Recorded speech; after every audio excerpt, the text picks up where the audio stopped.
ஜென்ரலாகவே இந்த த்ரில்லர்ஸ் ரொம்ப பிடிக்கும். ஸோ இது இமோஷ்னல் த்ரில்லராக இருந்தது. இந்த கேரக்டர் ரொம்ப ஒரு பியூட்டிஃபுல்லாக ஸ்கெட்ச் பண்ணியிருந்தாங்க. ஓகே, உங்கள் கெரியரில் எவ்வளோ முக்கியமான படம் மேம் பூவே உனக்காக? கண்டிப்பாக எனக்கு அது ஒரு பெரிய ஒரு மைல் ஸ்டோன் தான் அந்த படம். நம்பியார் அங்கிள் ஒரு நாயை வாக்கிங் கூப்பிட்டு போவாங்க. அதுக்கப்புறம் நாகேஷ் அங்கிள் வந்து ஒரு ப்ரொவிஷன் ஸ்டோரில் நிற்பாங்க. ஸோ அதை எடுக்கும்போது ஆக்சுவலாக எனக்கு ரொம்ப high temperature fever. Okay. So ரொம்ப முடியல, but I have to do that. Okay. ரொம்ப கம்ஃபர்ட் பண்ணி ரொம்ப பியூட்டிஃபுல்லாக அந்த சீன் நான் பண்ணுறதுக்கு ஹெல்ப் பண்ணது நாகேஷ் அங்கிள். ஓகே மேம், உங்கள் கதாபாத்திரம் அந்த படத்தில் எப்படி மேம் வந்திருக்கு? எந்த மாதிரியான ஒரு கதாபாத்திரம்? இப்போ சொல்ல முடியாது, ஆக்சுவலாக படம் ரிலீஸ் ஆகாததுனால. டாக்ஸில் இருந்து இப்போ காளிதாஸ் 2க்கு முன்னாடி தமிழ் சினிமாவில் டாக்ஸில் இருந்து அது வந்து வேற ஒருத்தங்க பண்ணி அதுக்கப்புறம் ஹிட்டான படங்கள் ஏதாவது? அந்த மாதிரி லிஸ்ட்டு எக்கச்சக்கமாக இருக்கேன். உங்கள் ராஜேந்திரா சேல் கோலாகல மார்ச் கிளியரன்ஸ் சேல் மார்ச் 1 முதல் 31 வரை 60% வரை தள்ளுபடி விலையில். ராஜேந்திராஸ், நேரு வீதி, பாண்டிச்சேரி.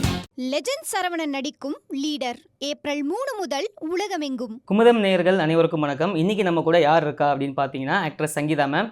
வணக்கம் மேம். வணக்கம். எப்படி இருக்கீங்க? ரொம்ப நல்லா இருக்கேன் தீபக், தேங்க்யூ. நான் உள்ளே வந்தோடனே எனக்கு ஹானஸ்ட்டாக தோணுதுன்னா அந்த பிஜிஎம் இருக்கும்ல மேம், லா லல்லா லல்லா, அதான் மேம் தோணுச்சு. ஏன்னா அந்தளவுக்கு இருக்குது இப்போ வரைக்குமே அந்த படத்தோடைய எஃபெக்ட் இருக்குது. இதை பற்றி இந்த இன்டர்வியூக்கு சங்கீதா மேம் இன்டர்வியூ பண்ண வந்துட்டு பூவே உனக்காக பற்றி கேட்கலன்னா நல்லா இருக்காது. வேறு நிறைய இன்டர்வியூவில் அதை பற்றி பேசியிருப்பீங்க. எந்த இன்டர்வியூலையும் சொல்லாத மெமரி ஏதாச்சும் இருந்தால் ஷேர் பண்ணுங்கள் மேம் பூவே உனக்காக பற்றி. எந்த இன்டர்வியூலும் ஷேர் பண்ணாதது இருக்கான்னு தான் எனக்கு தெரியல. ஏன்னா எல்லா எல்லாரும் இன்டர்வியூலும் வாங்கிட்டாங்க. அதை பற்றி இருக்கும். ஓகே. பட் அதில் ரொம்ப இன்ட்ரெஸ்டிங்கான ஒரு சீன் இருக்கும். Okay. நம்பியார் அங்கிள் ஒரு நாயை வாக்கிங் கூப்பிட்டு போவாங்க. ஆமா, அதுக்கப்புறம் நாகேஷ் அங்கிள் வந்து ஒரு ப்ரொவிஷன் ஸ்டோரில் நிற்பாங்க. ஸோ அதை எடுக்கும்போது ஆக்சுவலாக எனக்கு ரொம்ப high temperature fever. Okay. So ரொம்ப முடியல, but I have to do that. Okay. So காமெடியும் ஒர்க் அவுட் ஆகணும், நமக்கு உடம்பு சரியில்லைன்றதும் தெரியக்கூடாது. ஓகே. ஒரு சீனியர் மோஸ்ட் ஆக்டர். ஸோ செட்டில் இன்ஃபார்ம் பண்ணீங்களா? முடியல. தெரியும் Okay. தெரியும், பட் ஸ்கெடியூல் போயிட்டு இருக்கு, அதனால நம்ம ஒன்றும் பண்ண முடியல. ஓகே. பட் அந்த டைம்லேயும் நம்மளோட கம்ஃபர்ட்காக நமக்கு ஒரு ரொம்பவும் ஒரு ஹெல்பிங் டெண்டன்சியோட நம்மளை ரொம்ப கம்ஃபர்ட் பண்ணி ரொம்ப பியூட்டிஃபுல்லாக அந்த சீன் நான் பண்ணுறதுக்கு ஹெல்ப் பண்ணது Nagesh uncle. Okay ma'am. So I think இது நான் எங்கே மென்ஷன் பண்ணதில்லைன்னு நினைக்கிறேன். So I remember that. உங்கள் கெரியரில் எவ்வளோ முக்கியமான படம் மேம் பூவே உனக்காக? கண்டிப்பாக எனக்கு அது ஒரு பெரிய ஒரு மைல் ஸ்டோன் தான் அந்த படம். So okay ma'am. After 25 years Kalidas பண்ணுறீங்க, தமிழ் சினிமாவில் என்ட்ரி கொடுக்குறீங்க. இந்த மலையாளத்தில் வந்து ஹிருதயபூர்வம் இந்த மாதிரி நிறைய படம் பண்ணிட்டீங்க. தமிழ் சினிமாவில் இது காளிதாஸ் தான் வந்துச்சா, அதுக்கு முன்னாடி ஏதாச்சும் படங்கள் வந்துச்சா? படங்கள் நிறைய ஆஃபர்ஸ் வரும், பட் நமக்கு அப்போ பண்ணக்கூடிய ஒரு ஐடியா நான் இல்லாமல் இருந்தேன் நடுவில் கொஞ்சம். அதுக்கப்புறம் சில விஷயங்கள் நமக்கு டேர்ம் செட் ஆகலை, அந்த மாதிரி நிறைய நான் பண்ணாமல் தள்ளி போச்சு. காளிதாஸ் 2 வந்து நான் அப்போ தான் மலையாள படம் பண்ண ஆரம்பித்தேன். ஸோ ஒரு படம் பண்ணி முடிக்கும்போது என்னை அப்ரோச் பண்ணாங்க. அந்த ஜானர் ரொம்ப பிடிச்சிது. ஓகே. ஸோ எனக்கு ஜென்ரலாகவே இந்த த்ரில்லர்ஸ் ரொம்ப பிடிக்கும். ஸோ இது இமோஷ்னல் த்ரில்லராக இருந்தது. இந்த கேரக்டர் ரொம்ப ஒரு பியூட்டிஃபுல்லாக ஸ்கெட்ச் பண்ணியிருந்தாங்க. ஓகே. ஸோ அதான் பண்ணினேன். உங்கள் கதாபாத்திரம் அந்த படத்தில் எப்படி மேம் வந்திருக்கு? எந்த மாதிரியான ஒரு கதாபாத்திரம்? இப்போ சொல்ல முடியாது, ஆக்சுவலாக படம் ரிலீஸ் ஆகாததுனால. பட் ரொம்ப பியூட்டிஃபுல்லாக ஸ்கெட்ச் பண்ணியிருக்காங்க. அதோட ஆர்க்கே வந்து ரொம்ப இன்ட்ரெஸ்டிங்காக இருந்தது. எல்லாமே இருக்கும் அதில். ஒரு ஃபன் இருக்கும், ஒரு இன்டென்ஸ் இருக்கும், ரொம்ப நல்லாயிருக்கும். ஸோ ரொம்ப சாட்டிஸ்ஃபையிங்காக ஒரு ஹோல்சமாக ஃபீல் பண்ணாத. ஸோ அதனால தான் அது. ஓகே. Okay ma'am. அது மட்டும் இல்லாமல் இப்போது நீங்கள் வந்து காளிதாஸ் 2 பண்ணியிருக்கீங்க. அதுக்கு முன்னாடி ஏதாச்சும் படங்கள் நீங்கள் கமிட் ஆகிற மாதிரி இருந்து அது வெளியாகி அதுக்கப்புறம் ஹிட் ஆன மாதிரி ஏதாவது படங்கள் இருக்கா? டாக்ஸில் இருந்து இப்போ காளிதாஸ் 2க்கு முன்னாடி தமிழ் சினிமாவில் டாக்ஸில் இருந்து அது வந்து வேற ஒருத்தங்க பண்ணி அதுக்கப்புறம் ஹிட்டான படங்கள் ஏதாவது? அந்த மாதிரி லிஸ்ட்டு எக்கச்சக்கமாக இருக்கேன். ஏன்னா நான் நிறைய படங்கள் என்னால் பண்ண முடியல. 1-2 சொல்லலாமா? இல்லை, இது வரைக்கும் நான் எதையுமே சொன்னது கிடையாது. Okay. I don't think. Okay. அது டிஸ்பிளேக்கான விஷயம் இல்லை. ஓகே. ஸோ எனக்கு தெரியும் அது என்னென்ன படங்கள் எவ்வளோ நல்லா போச்சு. அந்த படம் நான் தேட்டரில் போய் பார்த்து ரொம்ப ரசிச்சிருக்கேன். பட் ரிக்ரெட் எல்லாம் பண்ணது கிடையாது. ஓகே. நிறைய படங்கள் என்னால் பண்ண முடியல. ஓகே. மகாநதியில் வந்து கமல்ஹாசன் சார் கூட பண்ணியிருப்பீங்க. அந்த எக்ஸ்பீரியன்ஸ் ஷேர் பண்ணிக்க முடியுமா நீங்கள்? இல்லை, அது ரொம்ப ஒரு அன்ஃபர்கெட்டபிள் மெமரின்னு சொல்லலாம் அந்த படம் எனக்கு. ஓகே ஸோ ஃபஸ்ட் ஒரு ஆடிஷனுக்கு தான் போயிருந்தேன். ஓகே அவங்க ஷோபனா, அவங்க மகாநதி ஷோபனா இருக்காங்க இல்லையா, சிங்கர். ஸோ அவங்க வந்து எனக்கு சின்ன வயசு ஸ்டேஜ், இது என்னோட கேரக்டரில் நான் பண்ண வேண்டியது அடுத்த ஸ்டேஜ். ஓகே ஸோ அதுக்கான ஆடிஷன் போயிருந்தேன். ஓகே அப்போ வந்து சில சீன்ஸ் எல்லாம் பண்ணி காமிக்கணும். அப்போ ரொம்பவும் கமல் சார்னுடைய அந்த ஒரு க்ரியேட்டிவிட்டி தெரிஞ்சது. ஓகே ஸோ அதெல்லாம் நான் பண்ணி என்னை பிடிச்சி அதுக்கப்புறமா செலக்ட் ஆன படம் தான். ஸோ அது கண்டிப்பாக மறக்க முடியாத ஒரு படம். ஓகே. அதுக்கப்புறமா நீங்கள் நிறைய படங்கள் பண்ணிட்டு மலையாளத்தில் அது மாதிரி பண்ணியிருக்கீங்க. கமல் சாரோட ஏதாச்சும் டாக்ஸ் ஏதாவது இருக்கா? அதுக்கப்புறம் டச்சில் இருக்கீங்களா அவரோட? இல்லை, அப்புறம் மீட் பண்ணல. Okay ma'am. அது மட்டும் இல்லாமல் உங்களுக்கும் விஜய் சாருக்கும் ஒரு படம் வந்து போய் உனக்காக பண்ணிட்டீங்க. அதுக்கப்புறமா இப்போ ஒரு பொலிட்டிக்கல் போயிட்டாரு, அதெல்லாம் ஃபாலோ பண்ணுறீங்களா? சம்வாட் தெரியும் இல்லையா, தெரியும். இங்கே தானே இருக்கேன், சென்னையில் தானே இருக்கேன். Okay ma'am. அது மட்டும் இல்லாமல் ஒரு ரூமர் வந்து இருந்துச்சு மேம். இப்போ என்ன ரொம்ப நாளாகவே இருந்துச்சு. என்ன விஷயம்னா, நீங்கள் வந்து விஜய் சார் கூட தமிழில் ஒரு கமர்ஷியல் படம் பண்ணுறதா இருந்துச்சு. நீங்கள் நடிக்க மாட்டேன் அப்படின்னு சொன்ன மாதிரி ஒரு ரூமர் ரொம்ப நாளாக இருந்துச்சு. இடையில இப்போ இல்லை, இடையில இருந்துச்சு. அது அதான் நான் நிறைய பண்ண முடியாத படங்கள்ல அவரோட சில படங்கள் கூட என்னால் பண்ண முடியாத இருக்கு. அதுவும் என்னோட listல மேம் இருக்கு. இல்லை? இல்லை இல்லை, அப்போ ரொம்ப very long back. Okay ma'am. இப்போ தமிழ் சினிமாவுக்கு 25 இயர்ஸ் கழிச்சு வரீங்க. இது கேப் எதனாலன்னு தெரிஞ்சுக்கலாமா? Tamil cinema family commitments. ஆம். Okay ma'am. அந்த கேப்பில் என்னென்னலாம் பண்ணிக்கிட்டு இருந்தீங்க? என்னோட வாழ்க்கையை நான் வாழ்ந்துட்டு இருந்தேன், அவ்வளோதான். சினிமாக்குள்ளே தான் இருந்தேன். என்னோட ஹஸ்பண்ட் இருந்தாங்க. ஸோ ஆல்மோஸ்ட் தினமுமே எனக்கு சினிமா விஷயங்கள் தெரிஞ்சுக்கிட்டே இருக்கும். ஸோ நான் பெருசாக அதுலேருந்து வெளியில் போன மாதிரி எனக்கு ஃபீல் இல்லை. நான் ஒர்க் பண்ணல, அவ்வளோதான். ஆனால் இண்டஸ்ட்ரியில் எல்லாரும் கூடயும் இல்லை, எனக்கு அப்படி இல்லை. ம். ஒரு என்ன சொல்கிறது, எப்போவுமே அவங்க ஒர்க் பண்ணிட்டு இருக்கிறதுனால நமக்கு நம்ம வீட்டில் அதற்கான ஃபோன் கால்ஸ், ஆளுங்க, அந்த மாதிரி விஷயங்கள்லாம் பார்த்துட்டே இருப்போம். ஸோ அதில் இருந்த மாதிரி தான் ஒரு ஃபீல் இருக்குது. Okay ma'am. ஹிருதயபூர்வம் மூவி வந்து நல்ல ஒரு சக்ஸஸ்ஃபுல்லாக வந்துருச்சு. ஓடிடிலேயும் நிறைய பேர் வந்து படத்தை பாராட்டிகிட்டு இருந்தாங்க. தமிழ்லேருந்து எந்த செலிப்ரிட்டியாவது அந்த படத்தை பற்றி விஷ் பண்ணியாவது மெசேஜஸோ கால்ஸோ பண்ணாங்களா? நிறைய பேர் தெரிஞ்சவங்க ஜென்ரலி பார்க்கும்போது சொல்லுவாங்க, ரொம்ப பியூட்டிஃபுல்லாக இருந்தது, நல்லா இருந்தது. ஸ்பெசிஃபிக்காக யாராவது சொல்ல முடியுமா? நிறைய பேர் சொல்லியிருக்காங்க, அதனால் நான் அப்படி லிஸ்ட்டு சொல்ல முடியாது. நிறைய பேர் பார்த்த எல்லாருமே ரொம்ப ஹாப்பியாக, ரொம்ப பிடிச்சிருந்தது எல்லாருக்கும். இப்போ இந்த காளிதாஸ் படத்தில் எந்த சீன் மேம், ஏதாவது ஒரு நீங்கள் ஸ்பாய்லர் சொல்ல வேணாம், இது ஷூட் பண்ணுறப்போ எனக்கு கொஞ்சம் சிரமமாக இருந்துச்சு அப்படிங்கிற மாதிரி ஏதாவது இருக்கா? சிரமம்னா எல்லாமே நம்ம என்ன சொல்கிறது, டைரக்டர் சொல்கிறது தான் நம்ம ஒர்க் பண்ணோம். ஓகே. பட் அது ஒரு நிறைய லெங்க்தி ஷார்ட்ஸ் இருந்தது அந்த படத்தில். ஓகே. அதுக்கப்புறம் ஒரு 80 to 85% ஃபுல்லாக நைட் எஃபெக்டில் இருந்தது. ஸோ நாங்கள் அப்படியே ஒரு தடவை ஒரு நாள் ஒர்க் பண்ணும்போது டியூ டு ஃபியூ ரீசன்ஸ் எங்கள் லொக்கேஷனில் அன்றைக்கி கம்ப்ளீட் பண்ண வேண்டியிருந்தது. ஸோ ஒரு கண்டினியூஸாக ஒரு மோர் தென் 24 hours நாங்கள் அப்படியே ஒர்க் பண்ணணும்னு நினைக்கிறேன். ஸோ ஒரு நைட்டெல்லாம் ஒர்க் பண்ணி திரும்ப மார்னிங் திரும்ப ஆஃப்டர்நூன் அந்த மாதிரிலாம் எக்ஸ்டெண்ட் ஆச்சு ஒரே ஒரு நாள். அன்றைக்கி ரொம்ப இன்டென்ஸான ஒரு சீன் வேறு போய்கிட்டு இருந்தது. ஸோ எல்லாம் முடிச்சுட்டு பேக்கப் ஆகி நாங்கள் கிளம்புறதுக்கு முன்னால் அந்த சீனை போட்டு மானிட்டரில் பார்க்கும்போது உண்மையிலே ரொம்ப வேர்த்தியாக இருந்தது. நம்ம அவ்வளோ கஷ்டப்பட்டோம்.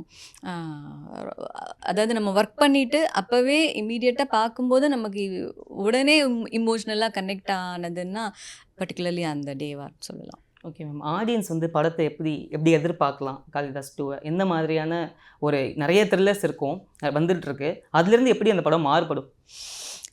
100% என்கேஜிங்காக இருக்கும். ஸோ ஒரு போர் அடித்து டைம் எடுத்து அப்புறம் அந்த மாதிரி பிரேக்ஸ் எடுக்க தோணாது அந்த படம் கண்டிப்பாக பார்க்கும்போது. ஓகே. தியேட்ரிக்கல் எக்ஸ்பீரியன்ஸ் நிச்சயமாக இருக்கும். அண்ட் ரொம்ப இந்த ரெகுலர் கிளீஷேஸ் இல்லாமல் அந்த த்ரில்லருக்கு உண்டான அந்த ஒரு ஸ்டைலுன்னு ஒன்று இல்லாமல் இது ஒரு ஐ திங்க் இது ஒரு வேற ஒரு விதமாக இருக்கும்னு நம்புகிறேன். டிஃப்ரெண்ட்டான ஒரு எக்ஸ்பீரியன்ஸ் கண்டிப்பாக இருக்கும் மேம். தமிழில் அடுத்தடுத்து என்ன படங்கள்லாம் மேம் கமிட் ஆகிருக்கீங்க, ஏதாவது சொல்லலாம்? இல்லைங்க, அப்படி எனக்கு ரொம்ப அவசரமாக நிறைய நம்பர்ஸ் ஆஃப் படம் பண்ணணும்னு இல்லை. உண்மையிலே எனக்கு ரொம்ப பிடிச்ச நல்ல கேரக்டர் இருந்தால் கண்டிப்பாக பண்ணுவேன். சைன் பண்ணப்புறம் தான் சொல்ல முடியும், பேசும்போது சொல்ல முடியாது. ஏதாவது ஒரு படம் இது மாதிரி சைன் பண்ணியிருக்கீங்க? இல்லை நாட் இட். Okay ma'am. அது மட்டும் இல்லாமல் இப்போது தமிழில் மலையாளத்துலேருந்து தமிழில் மாறி மாறி நடிச்சிட்ருக்கீங்க. லாங்குவேஜ் ஏதாச்சும் உங்களுக்கு பேரியர்ஸ் இருக்குமா நடிக்கிறப்போ? இது எனக்கு கொஞ்சம் கஷ்டமாக இருக்கும்.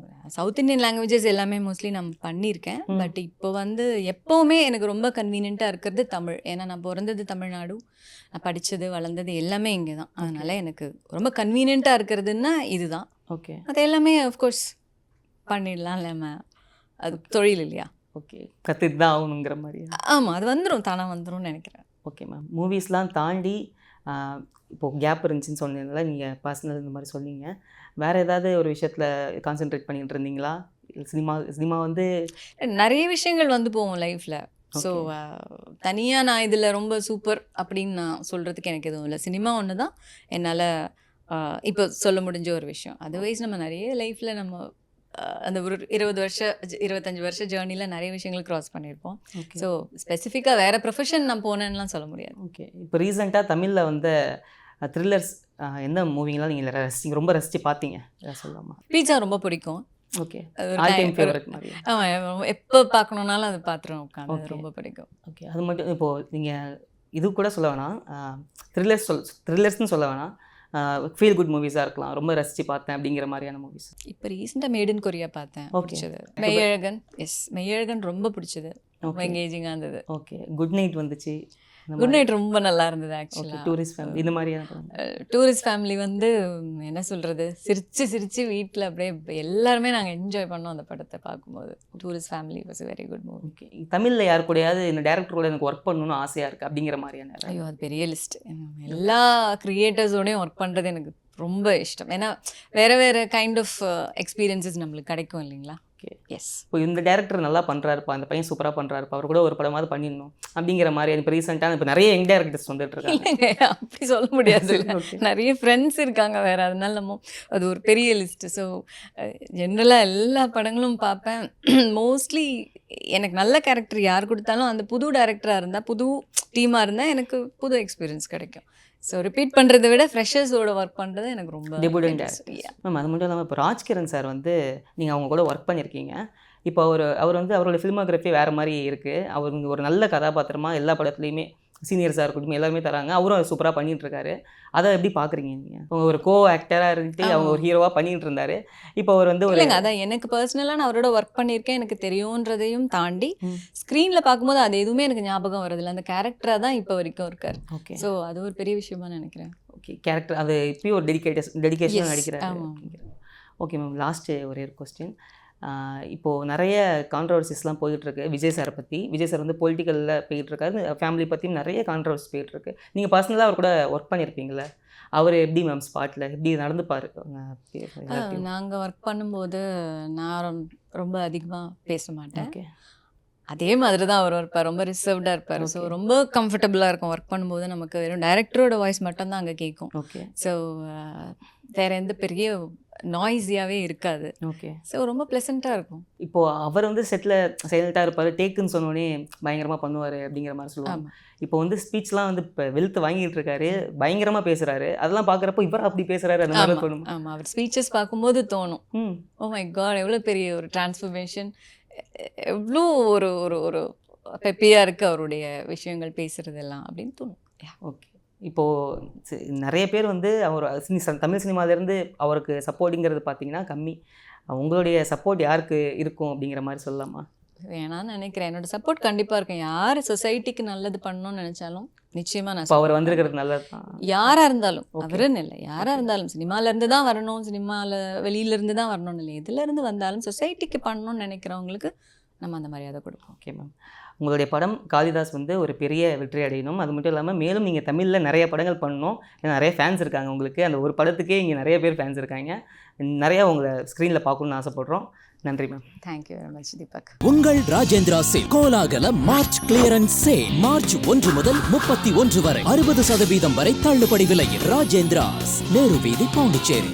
லெஜண்ட் சரவணன் நடிக்கும் லீடர் ஏப்ரல் 3 முதல் உலகமெங்கும்.